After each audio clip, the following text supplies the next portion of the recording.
And tonight we're going to be working on understanding the various aspects of the physical side of healing and how that is the essential part of what we're currently facing in our humanness. The rest of what we are made up of energetically, etherically, that lives on no matter whether we're here or not. But the physical body is very much a part of our groundedness on the planet Earth. So we know that the physical body is basically a biological computer. Everything that we are and everything that happens within us is something that is precision made and designed and created so that we can function and work with the earth energies, that meaning the elements, the source of our supply, which is nutrition and water and air. All of what goes into making our physical body is something that ultimately reflects where we're at and where our spirit is currently residing.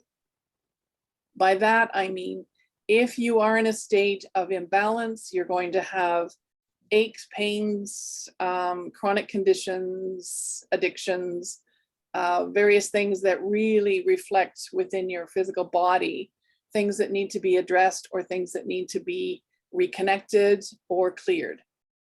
So the therapies that we will be providing for people will be variations of these techniques that are going to help them rebalance their physical body. So let's go back to the very beginning, the creation of creation, because physical is something that was ultimately designed from the moment the Big Bang happened. So when you look at our universe, it was designed and created from an energy, a frequency, a vibration, all of those things combined together. When Source energetically began to pulse so powerfully and so strongly that it actually felt the contrast between what is energy and what is vibration. And we record them in our physical body as feelings, whereas in the initial Big Bang, it's like thought, energy, ideas, information, and think of it on the level of a computer. The computer is set up so that it already has a fundamental program that is part of what makes it what it is. And it's the same with our physical body. So when you look at the Big Bang, when information started to fill up until it started to pulse, it's that pulse that created a contrast where the source of creation recognized the difference and actually expelled it out of its nucleus. So that's the first time that we've actually had manifestation, where that moment it was expelled. Those were the feelings. And feelings we now identify as the feminine side, or the negative side, if you want to call it that. We have positive and negative charge that everything is created out of. We can identify it as ones and zeros. We can identify it as black and white, up and down. In our humanness, we have learned to record it as right and wrong. And that's where we get ourselves into trouble. Because whenever we identify with something that is wrong, we tend to say it's negative. So think what happens in the energetic field, in the quantum field, when you identify negative as a bad thing. What are we actually manifesting? We're manifesting that the divine feminine is a bad thing.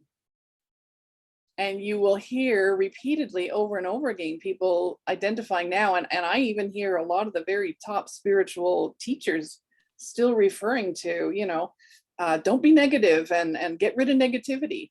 And I'm like, whoa, that's counterproductive, because what we are all trying to do right here on the planet is energetically and technically embody the divine feminine in a higher state of grace and being than it has ever been before on the planet.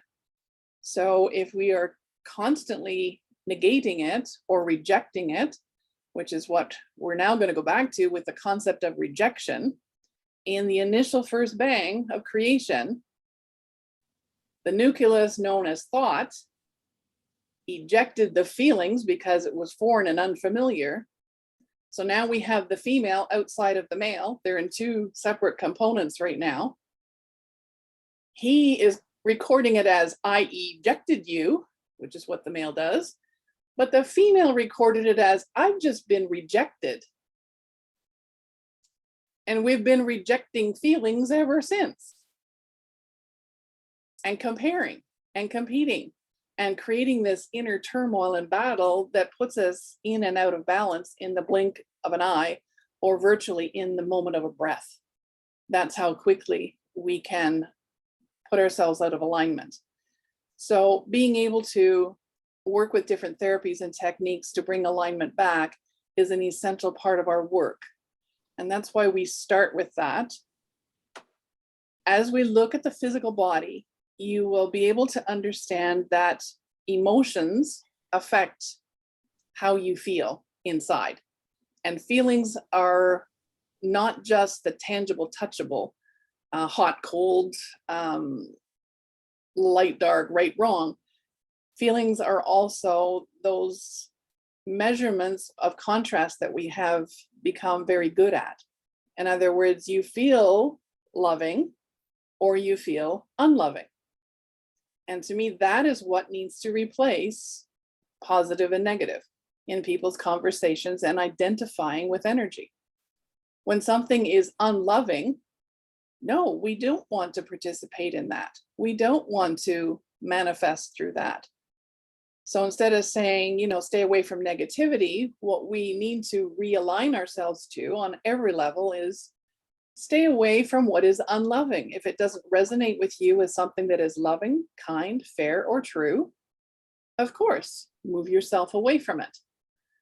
But in that moment that you move away from it, there's still going to be a moment where your attachment to it is being recorded in your computer, and it won't feel good to move away from something without having this innate desire to fix it, change it, battle with it. All kinds of things come up for us to try and engage it again. So here we have this dance that's going on in the physical body. Move away from, move towards, move away from, move towards.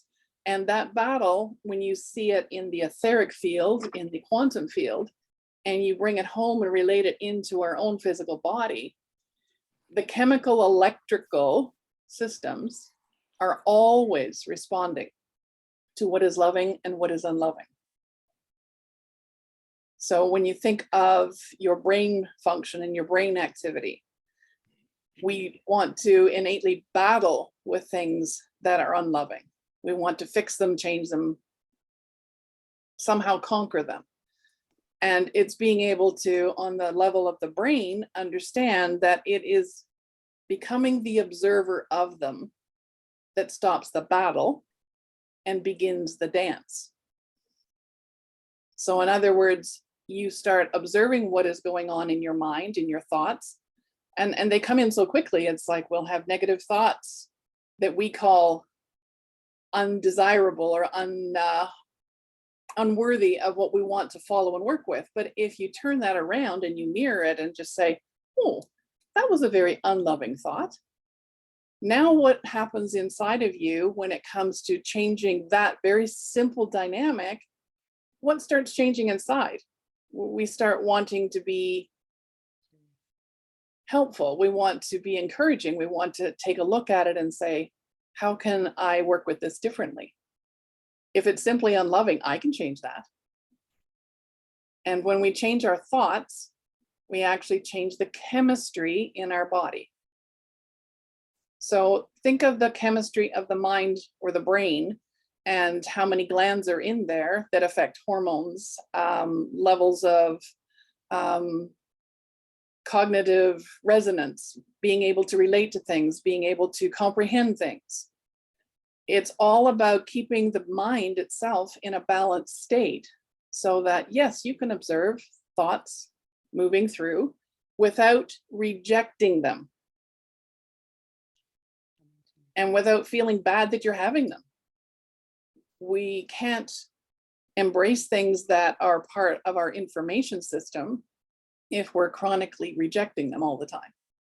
So now the mind starts playing a role that is teaching you loving and unloving and the presence of it within your being. So let's drop it down a little bit more and we get into the communication system, the physical eyes, ears, mouth, that are all part of how we express ourselves. And if we find ourselves expressing constantly things that are unloving, unkind, or untrue, our body frequency and resonance lowers. You will actually be able to hear it in the tone of your voice. You will hear your voice lower, even if it's only slightly. You will hear and see within yourself that innate desire to communicate will withdraw. You won't want to speak up. You won't want to speak out. Or on the other side of that, if you do, some pretty nice stuff starts coming out of that vibrational system that we call communicators. And between our eyes recording things and our ears recording things, our mouth is the only thing that we can use in conversation to express what we are really thinking and how we are working with it and seeing it within our own comfort zone. So we know that our communication system right now is very much geared towards, I would call it a mirror language, where we tend to say one thing and mean another. And then it's left up to the person that we're communicating with to try and decipher it. And the more clear we can be, the more concise we can be with our words, the more loving we can be with our words. Literally, you can say something to them that in the past they might have been triggered by or react to. And when it is done with loving words, there's a sense of embracing it or accepting it and allowing yourself to at least listen to it. What I have seen consistently with our human experience right now is we can see or we look, but we don't see. We can hear, but we're not listening. We can speak, but we're not sharing the truth. We're sharing what we think people want to hear. And that's where mirroring comes into the equation of the human experience and kind of messes everything up in a hurry. But again, pay attention to what you're saying and how you're saying it, and even the tone you're using when you say it. There's a huge difference between a loving tone and an unloving tone. And those of us who are married and have relationships or others, we know the tone, we know when it's loving and we know when it isn't. So it's being willing to accept responsibility for our frequency and our vibrational tone that we're using in communication. This is very important in being able to keep your resonance, your frequency and your vibration within in a benevolent state, in an uplifted state. So start paying attention to that. So again, let's move a little further down to the heart center. We know the heart is very much part of everything that exists in the physical body. It is virtually command central when it comes to function. And when the heart is happy, functions move through effortlessly and easily. And when we are not happy, everything seems to be more stressful. Our blood pressure goes up, our strength and our ability to breathe deeply is altered. Our function when it comes to being active seems to change dramatically, so that we're no longer outgoing. We very much become withdrawn and go within. And yeah, there's times when we need to go within. If you're really looking for that point of balance and you're looking for that state of grace, that means you are able to adjust your heart and what it is being used for, so that when it is being used for loving, kind, gentle, true activities, the heart is happy and content. And that reflects in your physical body. The pain level in your muscles, in your organs, in your systems will change greatly. The moment you consciously think of, what is the most loving way I can address this? What is the most loving way I can react to this? And when we keep the frequency based on that level of interaction, not only within ourselves, but with others, the physical body thrives and flourishes. So the chemical, electrical, when you look in the heart, when it is in harmony, everything flows and functions. The moment either the mind, electrical, or the emotions, chemical, get out of balance, our physical body is the first thing that is going to identify that that is in fact going on. So it's learning to pay attention to it. And that's a wonderful word, because paying attention. Pay attention to the tension. If there's tension in your body, there's something you're not paying attention to. And the body will bring you back very quickly to that point of reference where whatever you're ignoring, denying, avoiding, rejecting is going to be made clear should you choose to address it. And this all comes back to free will. The heart center is the hub of free will. And if we are willing to suffer, suffer you will. If we're willing to be in a state of grace and serenity, so it will be. And it's teaching people to catch themselves going there so that they don't have to suffer. This planet has come to the peak of what we can endure and beyond endurance when it comes to suffering. But we are creating it and co-creating it from within ourselves. The war that you see in the world right now is a mirror of the war that each one of us have going on inside. And the only way the war will end out there is when the war ends in here. So we cannot change what is happening in the world in a way that we have any control over anyone else. We don't. We genuinely don't.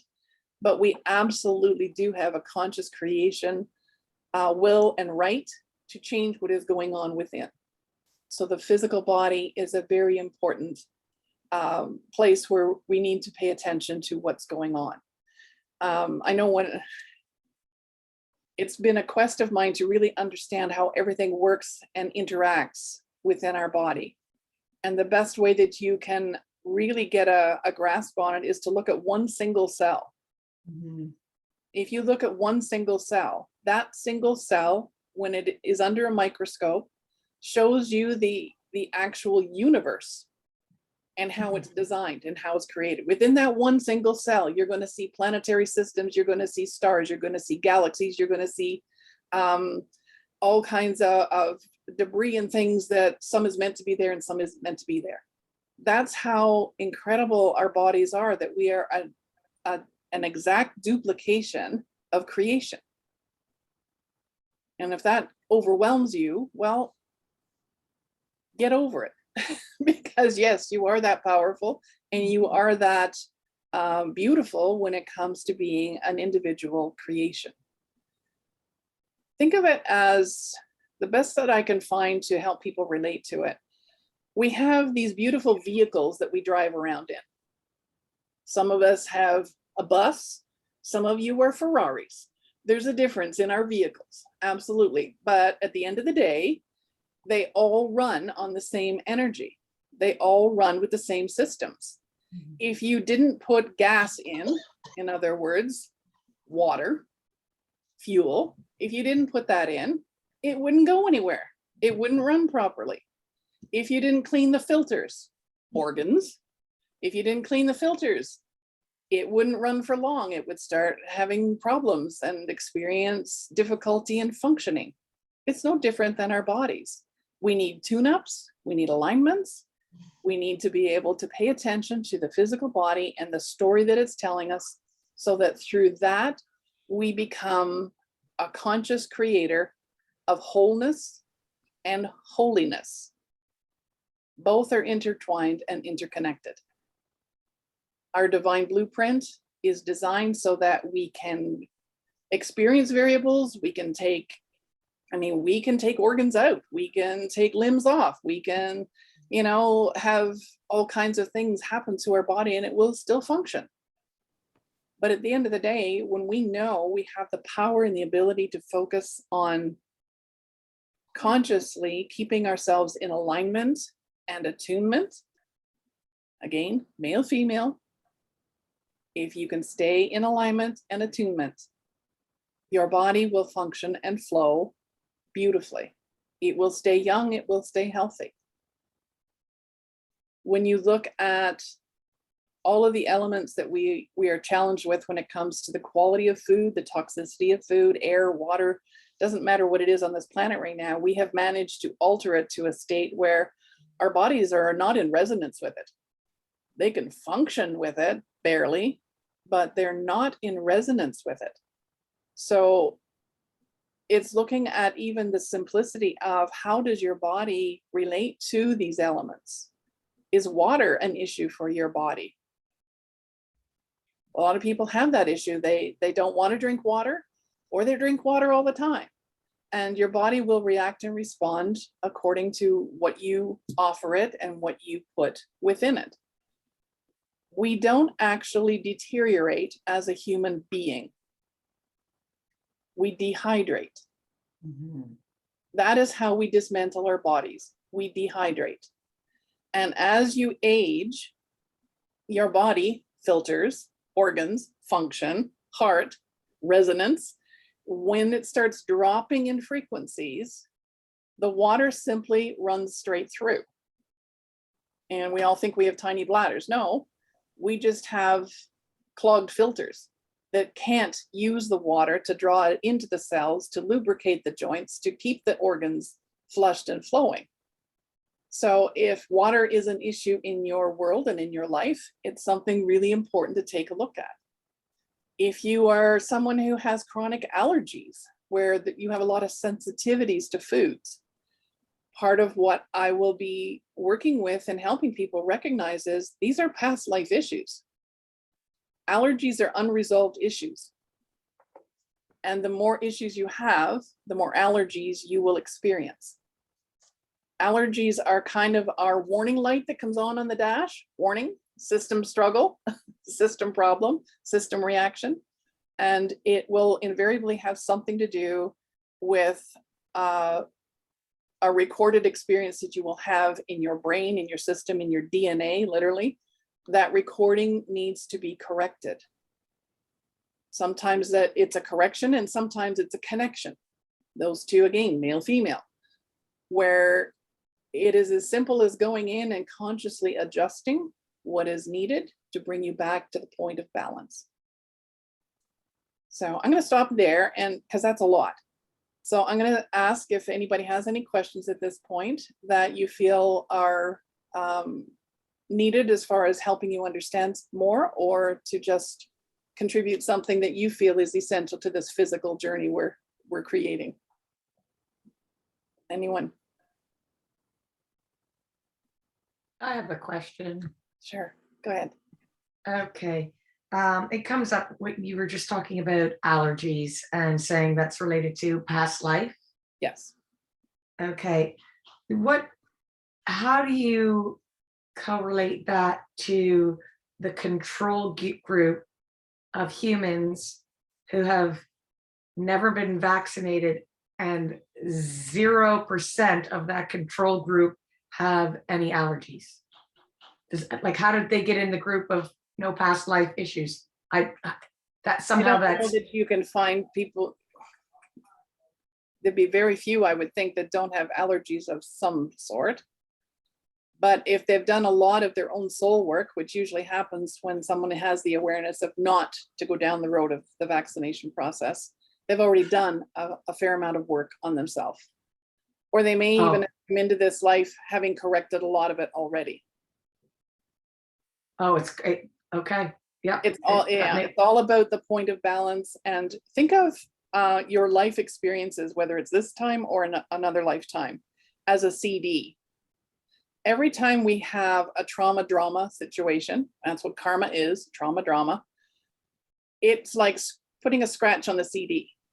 And I'm pretty sure there may be some of you that don't know what CDs sound like when they're scratched, but I can tell you it's not pretty. Every time it comes around to that point of the CD, it will distort the sound, it will distort what is being said. And that's what happens within us when we have unresolved trauma drama within our system that we've brought forward to actually work through and heal. It will create a static. And that little bit of static is helping you realize or look at more closely what it is that is still unresolved within your memory systems or within your current, it's like if you were in a bad car accident and you haven't gone back to the point of impact.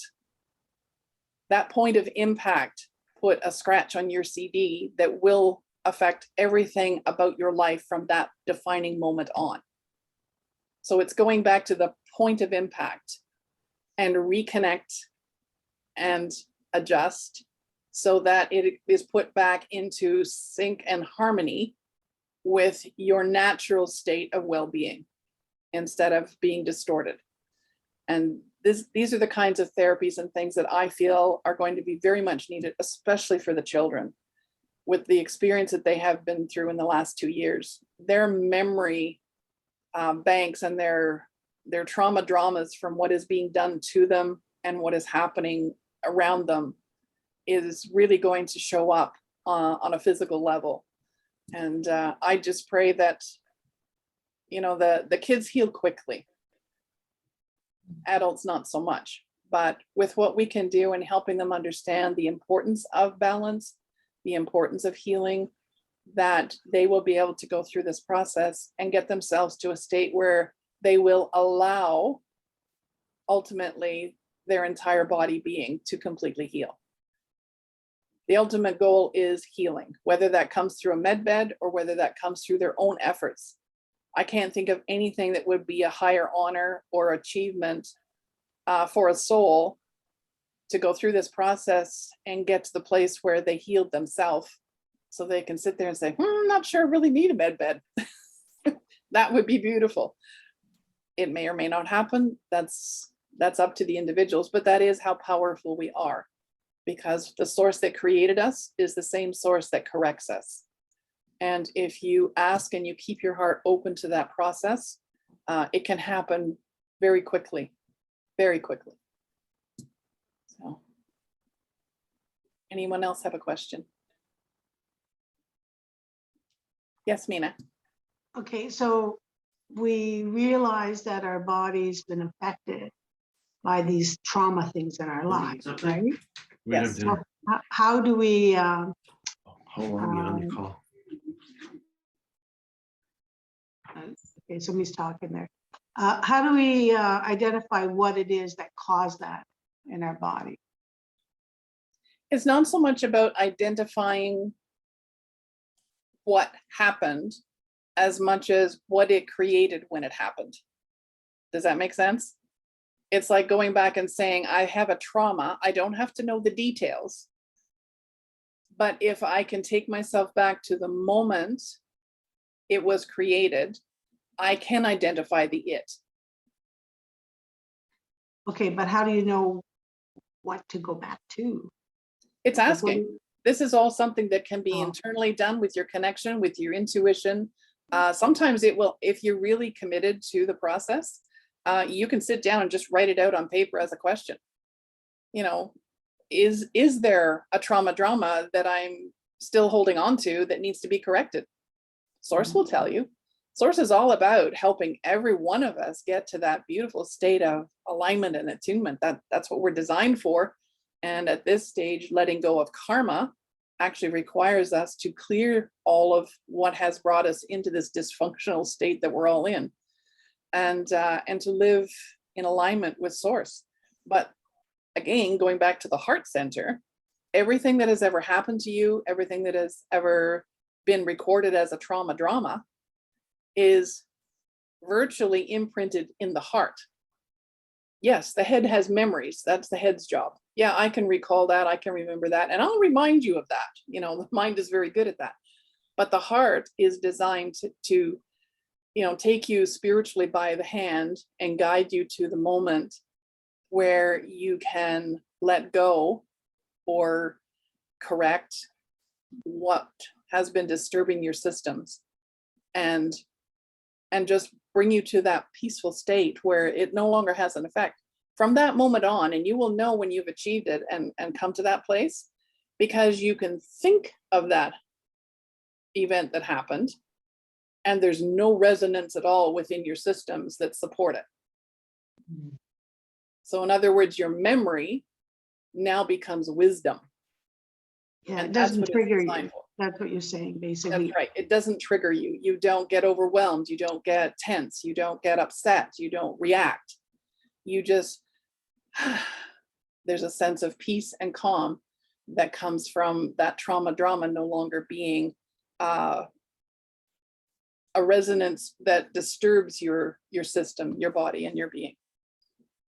So what's the best way to do that? Is it to sit and meditate and focus on your... If that is something you're good at, I would say yes, you can use that as a tool. Find what you are good at. Whether it's just putting it down and doing cards.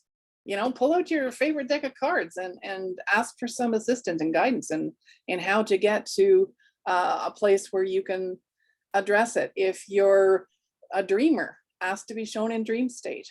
If you're somebody who resonates with music, you'd be surprised how many times if you say to the universe, I really need to get to the bottom of this thing that I'm going on. Can you send me some music that I can relate to, or that it might have a story within the music that is part of your story?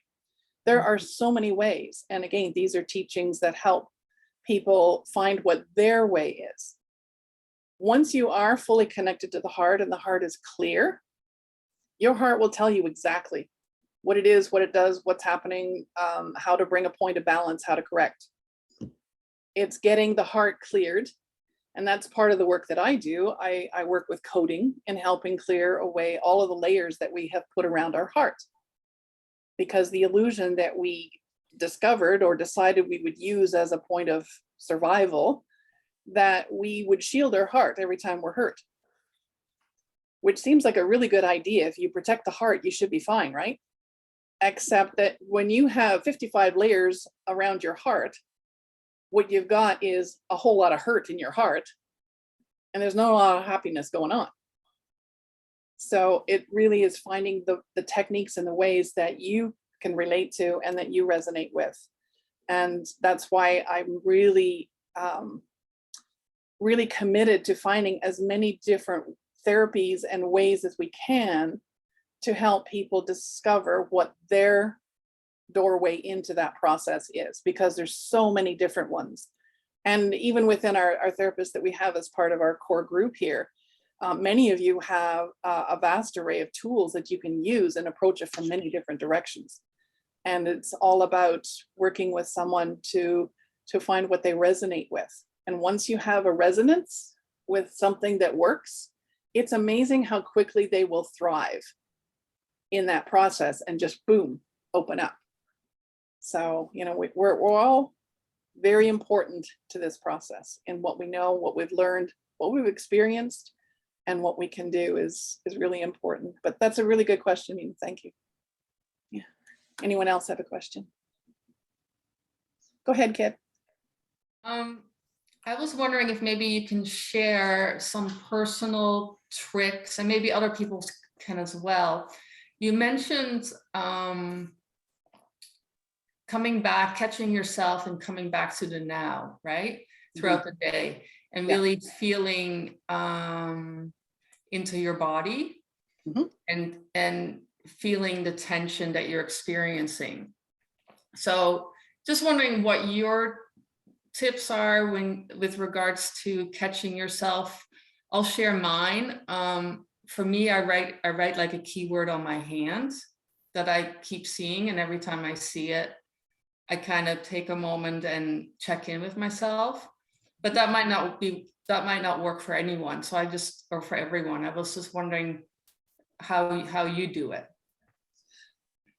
The techniques that I work with mostly, and there are different ones and many of them, but the one that I find the most successful is to write out a triangle.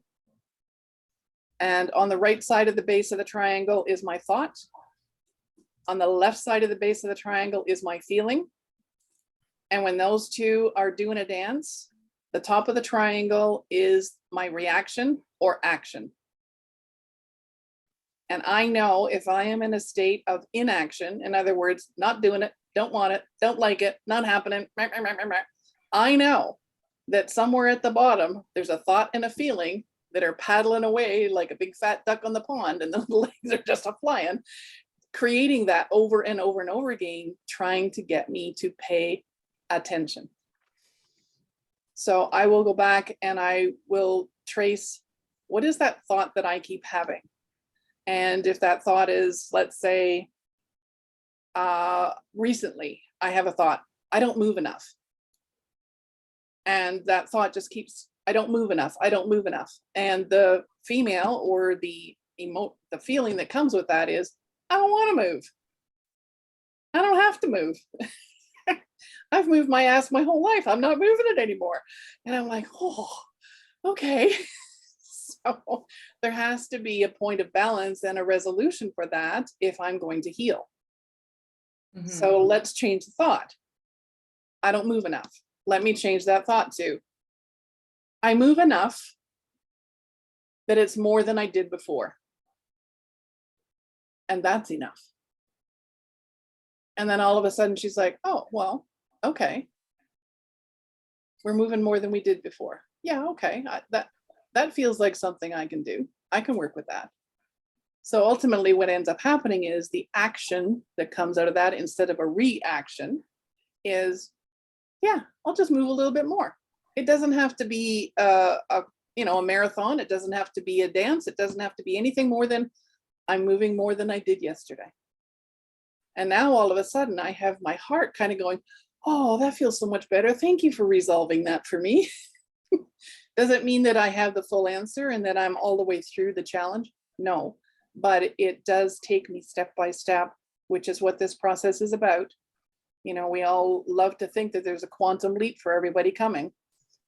But honestly, in the human experience, especially for us that are the way showers, we do tend to want to take every step and be able to examine it, experience it, relate to it, identify with it.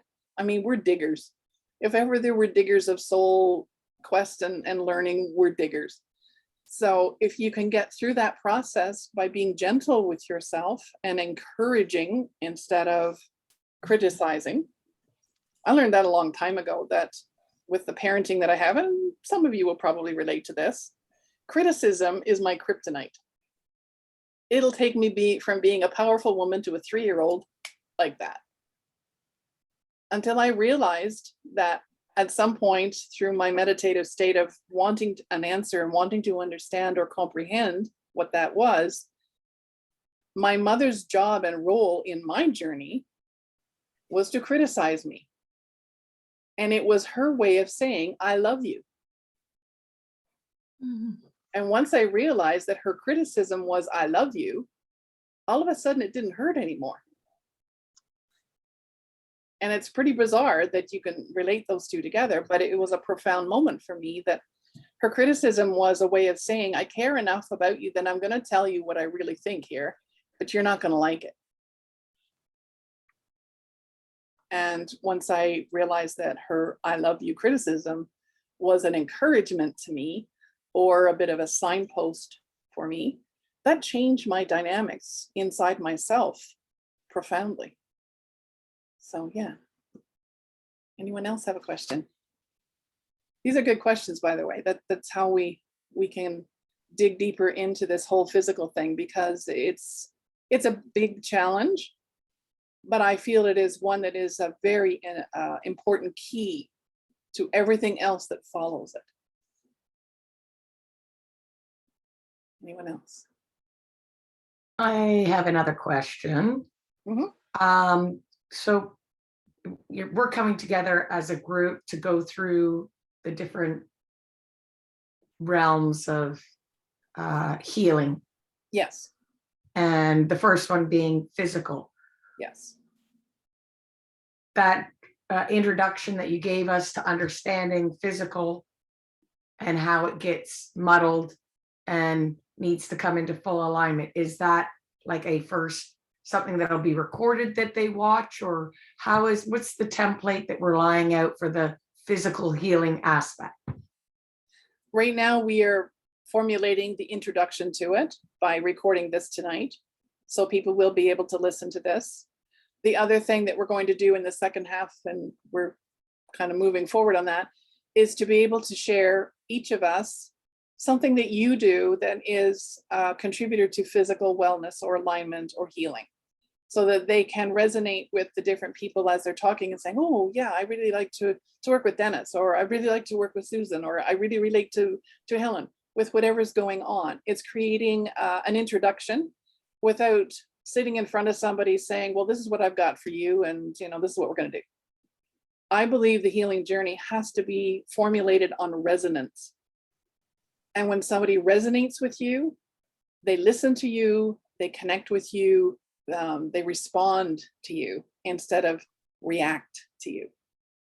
So this is part of the process, and we are doing these recordings to help people understand the different ways of what people have to offer that they have found successful, and trust that somewhere in the tribe, there's someone for everyone that they can relate to and connect with. Okay, good question. Great. Thank you. Okay. All right, so because we are kind of we will go a little bit over because we're late starting. I would really like to hear from each of you as you've been listening to what I'm saying, and we haven't really gone through all of the physical things, but I think you got the point of it all, where the organs in our body play a significant role. Each of them is in charge of an emotion. And that's probably a good one to address as well. The difference between feelings and emotions. Feelings are very much, again, kind of going back to the concept of a car. We're a 4-cylinder car. We have mad, sad, bad, and glad. Those are our feelings. Everything that happens gets recorded into that data bank. Our emotions are all of the ways we have learned to avoid our feelings. So it's again a process of identifying what the feeling is, and then branching out like a tree into discovering what emotion is supporting this imbalance, and being able to help people go back to a defining moment or a place where they were uncomfortable in life, where they withdrew, where they kind of shut something down, and be able to help them reconnect and correct that. So yeah, the bowels, well, we know the bowels have a mind of their own. They work and they don't work, or they overwork and they underwork. Again, that's all our willingness showing up in a willingness to let go or not let go. Or on another note, it would say, I'm out of control and I need to control. That's another way to look at the bowels and their process, what their function is in the whole physical process. So yeah, let's maybe start with who would like to go first, and just sharing some of the ways they work that they feel would be a good contribution to the physical part of therapy. It doesn't have to be that that's all you're going to do, but I do feel very, very much that everyone has a story that they can share with someone that they can so completely relate to, that the gift that you bring to the table is priceless, and it can happen in such a small way and create a profound change. So never discount the little things that you know or that you've learned as something that may or may not be utilized in this process. I guarantee you're going to need your whole library when it comes to people and how they're going to show up in your experience, and what you can do to help them. There's no limit to it. All right, who would like to go first? Go ahead. Yes. Hi, I'm the newbie here. Hi, newbie. I'm Welcome, Jamie. welcome. So from just going back to some of my training that I've had, one of the things that I always try to keep in mind is we have a 2 million-year-old brain that is designed for us to survive. So whenever we come across something, our body is inherently going to react to try to survive. And so we have to show ourselves grace sometimes because that's just how we're programmed. And so, Donna, to speak very much to you, a lot of the training that I have received is exactly what you were talking about, and it's called the Triad. So it's focus, language, and physical. So whatever you focus on expands. So hypothetically, say you have a white dog and a black dog on each shoulder. Whichever one you feed the most is going to grow. So you want to constantly feed the dog that's going to help you go in the right direction and make you feel better. So that's your focus. Then your language. One of the things also to remember is that words have meaning. And one of the things that I do that's really, this is not the best example, but I get road rage because so many people don't know how to drive, and it's very frustrating for those of us that do, right? I'm sure nobody can relate to this. But I used to get really angry, and you know how we all kind of want to react and like lash out. So one of the things that I've learned to do is you take a different word. So if I want to, you know, call somebody you MFer, instead of doing that, I'll be like, you snicker butt. And just by doing something so silly or, you know, something like that, it actually changes the meaning and your physical body doesn't react the way that it normally would.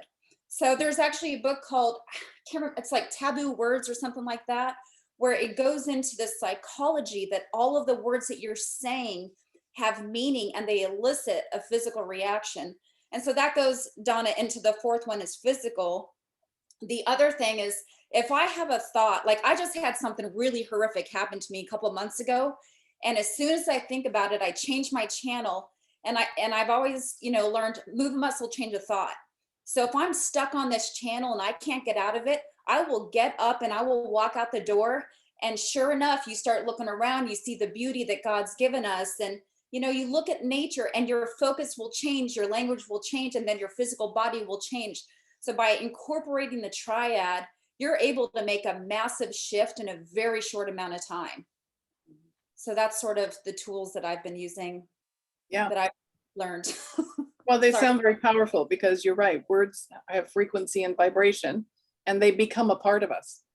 So Yes. whatever you're feeding yourself with your thoughts that are words and resonate with outside of yourself that people are saying words and you're taking them in, yeah, sooner or later our systems kind of go, okay, overload. We need to do a download here in a hurry. So one thing that I have found that is incredibly helpful when it comes to the fright and flight, when we're really stressed or something happens and we're in panic mode, is to teach yourself to stop and laugh. And literally make yourself laugh. And it'll be really hard because sometimes when the tears want to flow or we're in shock or if your mind can remind you in that moment to just laugh, the resonance of the laughter will shift you through that moment and take you to a better state within minutes. And you'll know because you'll either laugh till you cry or cry till you laugh. And you have consciously created a door where there wasn't one. So I like your idea of leaving the room. I like your idea of just, resetting the environment. I think that is essential to people as having it as a tool. Inevitably, I do trust that at some point they're willing to face what it is that makes them run so that it's not a trigger that they are being exposed to or experiencing frequently. But that takes time and that takes courage. To me, the biggest gift that we can help a lot of people with is to get out of that fright and flight situation where they have to run from everything. Because I tend to remind them that life is a circle. What you think you're running away from is what you're running to. One of the stories that you said where you had your mom, where you realized that she was telling you that she loved you and wasn't criticizing. Yeah. The other thing I've learned, change your story, change your life. And there's a real quick version of the story is that there was this girl at the seminar I was at, she's in the audience, and she was blind. And she had been adopted by some parents in Canada. but the story of her biological mom is that she was walking with her mother, and her mom just sat her down on a bench when she was in India and left her there. And there's a police officer close by, so her mom knew that she would be there. So her entire life, she told her story that her mom abandoned her. But then when she did a reframe in her mind on what happened with her mom, she knew that her mom loved her so much that she wanted her to have a better life. And in that moment, her life completely changed from just taking a different perspective. And it was just the epitome of change your story, change your life. And that can make a huge paradigm shift for anybody. Yeah, absolutely. Yeah, those are the beautiful moments that, stay in the heart, and part of our ability to remember there is hope in everything and in everyone. So thank you for sharing that. That was powerful. Thank you.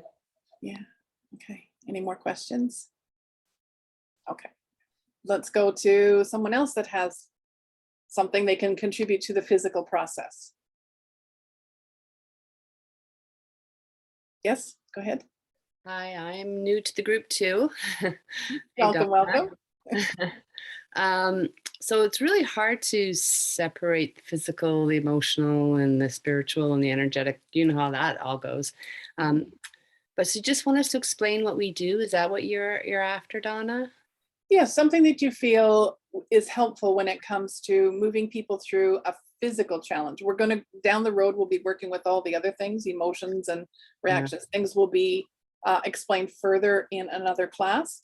But this one, we're specifically focusing on ways of resolving physical pain and suffering so that we can help people through this part of their life challenge. Gotcha. Okay, well, I'm a naturopathic doctor. So, a large part of what I do is dealing with the physical body. So what I find really helps people with pain, if we're not doing emotional or energetic work, is energetic practices physically on the body, like acupuncture and qigong and craniosacral therapy and biocranial work, and working with the physical body is incredible when you can open up pathways of energy flow on the body, but physically, right? It's incredible. People can really relieve a lot of pain that way, and open up blockages, I guess, is the way to do that. And then physically too, I guess if you want to put nutraceuticals and vitamins and supplements in as sort of, they're energetic, but they're physical too. They can do a lot to help with pain pathways and mechanisms as well. But really also agree with what Jamie just said earlier. That's the key. The key is your story and your vibration and your words, and you code that all the time. And another thing is, claiming, right? When you claim, my arthritis, I mean, that's your story. And how long do you want to keep reading that book, right? Do you want to change that book? So it's always so many different angles involved. And I really resonate with what you said earlier about just start being the observer and be aware, because how we talk about things every single day, you're coding it. So just start to become curious, and let's be detached from, feeling badly about this or wildly wonderful about this, but let's maybe come to more neutral and just accept and love what is right now, So yeah, I love physical therapy, so I'll put my hands on people all day. I love it. Yeah, it's a beautiful way of connecting with people and showing them that relief is possible. Because I think right now that's the biggest thing, relief from everything that has been building and building. People are at the end of what they can endure. And just having that comfort moment is really special. Yeah, I know that there's so much that can happen online now, and we feel, healing chambers just being in each other's space. But wow, human touch is just still, you just can't replace that. Yeah. And I do trust that we'll be able to get back to that with a level of appreciation that while people have not had access to it, they have noted somehow on some level the difference in not having it, that they miss it. Yeah, they do. Yeah, a quick question for you. Have you ever done craniosacral in water?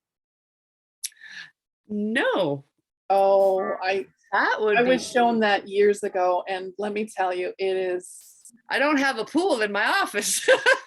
no, but every once in a while, we would have a therapy day where we would go to a hotel that did have a pool. Nice. And I would take people in the water and just do the cranial sacral in that with everyone standing around and supporting what was happening. And it is incredibly powerful. So That just would be a little word to, put in your mind to try it one time. Right on. Okay, thanks for that suggestion. Yes. Great amplifier of energy. Yes, exactly. Right. Okay. Someone else would like to share their physical ways of helping people. Go ahead, Angel. So my number one physical body sensation when I need to move anything out, be it a physical pain, first of all, is the bathtub. That's my go-to. A hot bubble bath with salt it will take, that's my physical go-to. Or, often it can be too just moving energy. It's getting out in the woods for a hike is another physical thing that really, clears my mind. I can go out there with clutter and come back with clarity. So just moving the energy, getting it going in your body, be it mental, when it's in your head and it needs to come out. So sometimes movement is such a key element as well, but the bathtub will be my number one. Yes. Yeah. The indoor outdoor experience. And I think, the bath inside and of course being able to swim or to be in water and nature outside, both are incredibly therapeutic. And I do pray that our center, as we create this vision of building it, will have both available for people. That water is such a soothing way of chemical, electrical currents reconnecting and rebalancing themselves all on their own.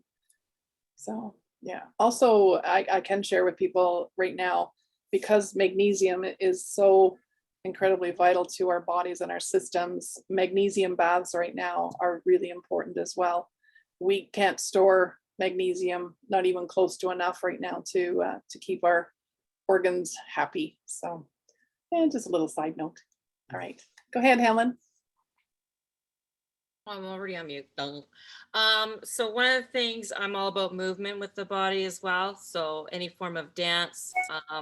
One thing we did a lot when I was in Costa Rica for the month was we did a lot of shaking the body, just shaking the body to release movement, like remove tension, anything like that. So just jumping up and down, whatever it is. There was another one that we did that I really enjoyed, was also spinning. Believe it or not, is the spinning the opposite direction. So it's going counterclockwise was that. Tapping, do a lot of tapping as well. I'm not sure if Donna's frozen. No, I don't think so. Okay, unless you're really just so tuned into what I'm saying. So yeah, I tend to do a lot of tapping, a lot of shaking, jumping up and down, like just, even dance, putting on the music and just dancing.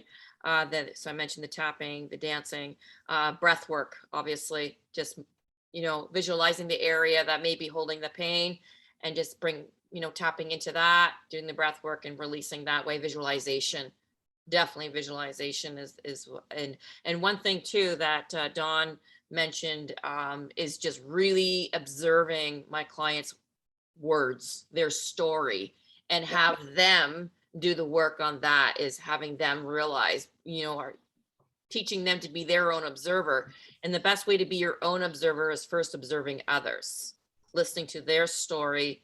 So it's kind of like both observing other people's story and then observing your words.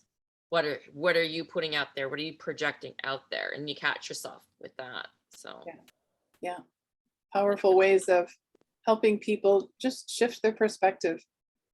And yeah, but it's helping them to do it though as well. Yes. When it comes to the words. Yes. If you keep saying I have cancer and you talk about cancer, and that's how often are you saying the word cancer and telling your body that, telling yourselves that, because your body responds to your story, right? So always, what are you saying?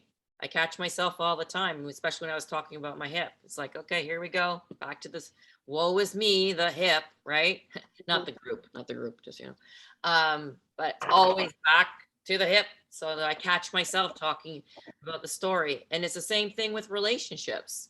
If you keep talking negative about that person that hurt you, and you're not able to forgive yourself first of the thoughts that you have that person, right? And listening to myself, how am I talking about that person? Right? It's one thing I always say to my clients, if you keep telling everybody your husband's an asshole, your husband's always gonna be an asshole, sorry.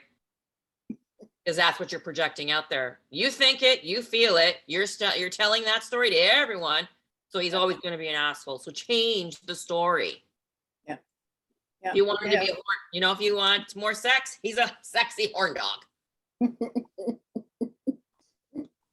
Yeah, it's words are powerful, and they tell a story. Even just one word can tell an entire story. And I agree with Jamie. Jamie was on point with that. Is words.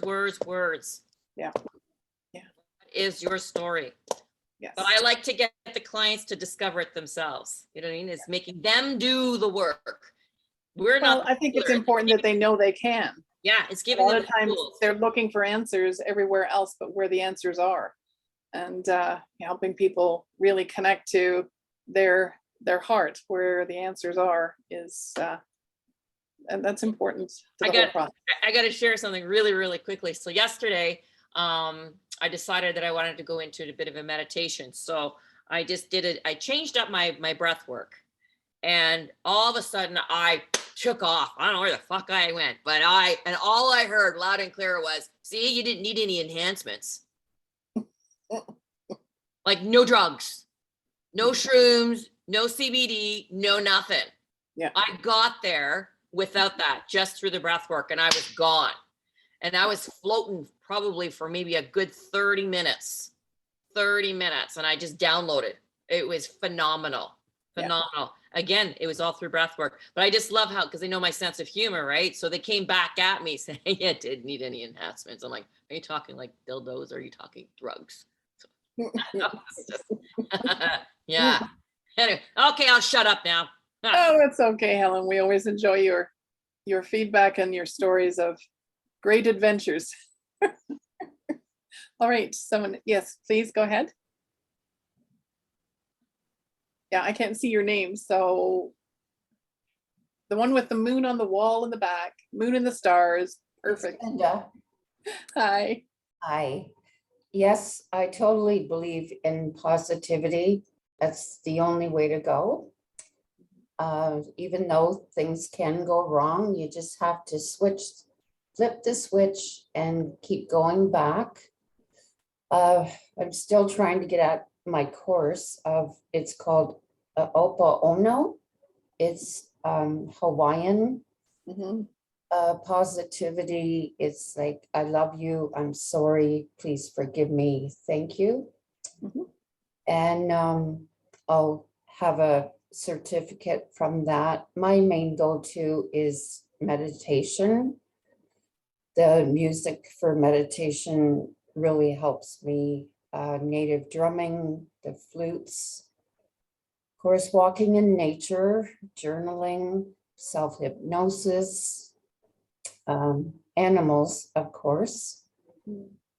And the therapy I've been doing is a lot with the naturopath, also acupuncture, reflexology, massage, cranial, chiro. And then of course I do Reiki, and I just did a distant healing for someone Saturday morning. It's the Wicca therapeutic touch. And I was experiencing some really severe pain in my left knee for weeks. And after I did that for her, mine disappeared. So when you give, you get the healing also back. And I totally believe in the Epsom salt baths and oils. And I've got to work actually with a medium the last couple weekends, Woodstock and Port Dover. And that was quite the experience too. I'm always working on intuition and the mediumship and things like that. And it seemed like I was able to, what they call piggyback her. Mhm. So as she's talking, I'm sitting there thinking, and what I was thinking came right out of her mouth like 3 times. And before we left, we of course went down to the water, and it was just so soothing. So of course, quieting the mind, to visualize, it's really important too. Yeah. Yeah, so all of that is, I guess. It'll show up in the moments when you need it, and the rest of the time it's just part of your heart's library. Yeah. Yeah. Okay. Yeah, got a few more minutes. Someone else would like to share what they enjoy doing in the physical therapy way, or just to help with the physical body. Come on, I know there's lots of you. Just jump out there. I don't know if you can hear me because I know my microphone is all screwed up. So that's why I'm quiet, because I'm probably really hard to hear. No, we can hear you, Yana. Go ahead. It's good. Okay. Well, I I don't know where to start. But yeah, well, myself, I do massages and reflexology. I work a lot with essential oils. Essential oils are like really amazing to me because they're so highly recognizable for in our DNA, in our body. If you use highly therapeutic oils, we lived, when we lived in nature, we would rub us. That's all we. Every time you go to the woods and rub against a tree, if you garden and pull weeds or flowers, it's all essential oils on you. And our DNA and our body recognizes it so beautifully. And because it's lipids on lipids, there are fat soluble, and our cells are fat, like have fatty protection in it. They recognize each other. When we use drugs, they are water soluble, hence they don't even affect the cells. Our cells don't recognize anything that doesn't penetrate. It's like water and oil. They don't match. So I've been using essential oils a lot in my practice, and movement, sound, and breath work, and trauma. So I know you were asking about how if we need to remember the trauma. We don't. Our body knows how to release trauma. The mind lives in the body. When you release it from the body with the tools, and you let your body go through the shaking and through the movements, you renegotiate the trauma, but it doesn't have to go back into the brain. You don't have to relive it. Our body is amazing. When you stay in the process of breathing and take it through a little bit of movement, like animals do it. Animals in nature, they don't get traumatized. They get chased and near death every single day. You know what they do? If they are pack animals, they will leave the pack, go through a lot of panting, a lot of shaking, let it go enjoy, go join the pack, and live forever happily after, go to sleep, because the body lets go.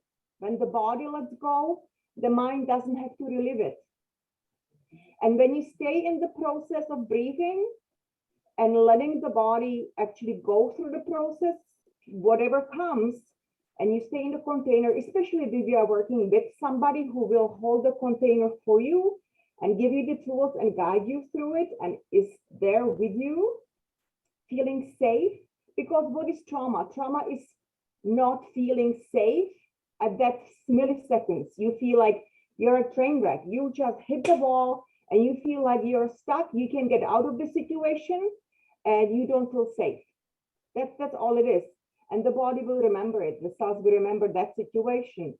So when you find the tools and you can go through the process and find safety in them at that process, because you have tools and you don't have to go back and relive it. You can move forward. It's a process. It's hard to explain, but no, you don't have to you don't have to relive it or remember it. You know, it's the body knows. The body, it's the body that keeps the score.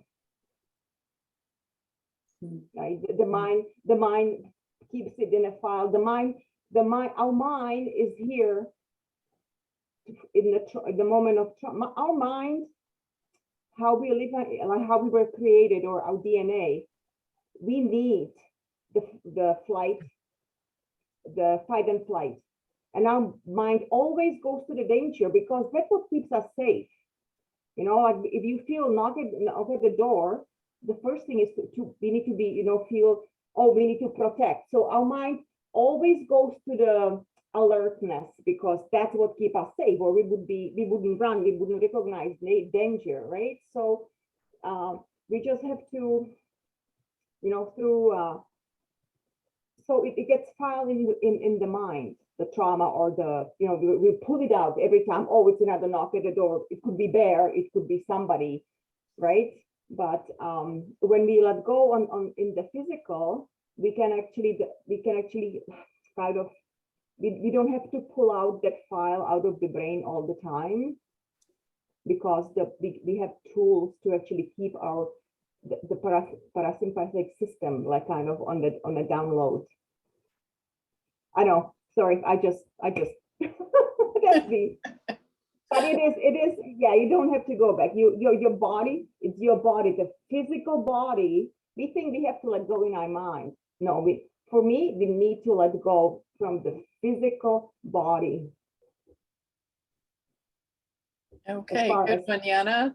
Is there anyone else that wants to be brave and share just a little bit? Because we've got about another 10 minutes and then yes, go ahead, Dennis.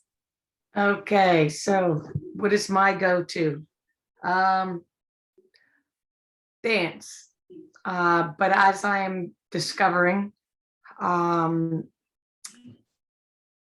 just came from a 4-day-long blues festival, and we're always at the front, at the stage, as close as possible. And we were enjoying from further away. And I found that dancing was dancing to the music. That music was not playing through me. And when I can, I think it was the distraction of other people in front and people watching versus just me and the music, and me being able to allow it to actually play me. I was one of the instruments. So on Sunday, we were right up front and there was a phenomenal keyboardist, and to allow that music to move me in ways, it was like letting go of so much shit, just allowing it to go and being lost. Not like it, I wouldn't say it was like a trance dance, which I've done before, but it's just a very different way of me connecting with the music. So that's one of my go-to things. Another big one when I'm feeling physically distraught or in pain or sick. Two things.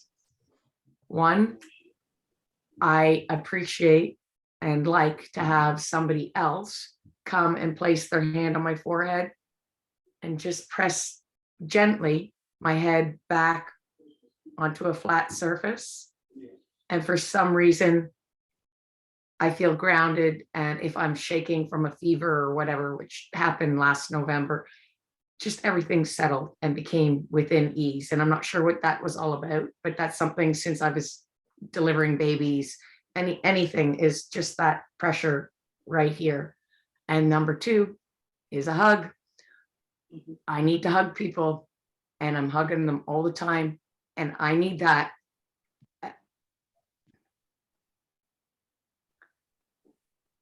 As much. We're all hugging you now. As much as people say, Wow, that was great. And you're a great hugger. Pat, recharge for me is probably this much compared to what anybody else receives from me. Because it serves me in such a way. And I force, not force, but I kind of guide myself into left hand hugs when I'm coming at people, and I lift my left hand. And it gets a little bit awkward because most people are right-handed. And I like to do that heart to heart hug and just stay until I can feel their breathing, breathe with them. And I'm never a 10-second hugger. That's just cheating. So hugging is a huge thing for me. Oh, bless your heart. And we're all hugging you right now. Thank you. And then I do teach Nia and yoga, but not anything regular or whatever, but moving. I move. I'm just always moving. Perfect. Yeah, there are so many ways. That's what I say. We have this incredible diversity and ways of addressing the physical that everyone at some level can relate to. And I think that's what this network and this community we're building is going to be such a gift, because there is no one way. And I do truly trust that the universe has given us the nudge from the heart center to start preparing just what we have. We don't have to learn anything. We don't have to achieve anything. We don't have to go get anything. We just have to be who we are right now and know that not only is that enough, it's more than enough to bring love and healing into the hearts of humanity. That to me is what we're here for. We've all been preparing for this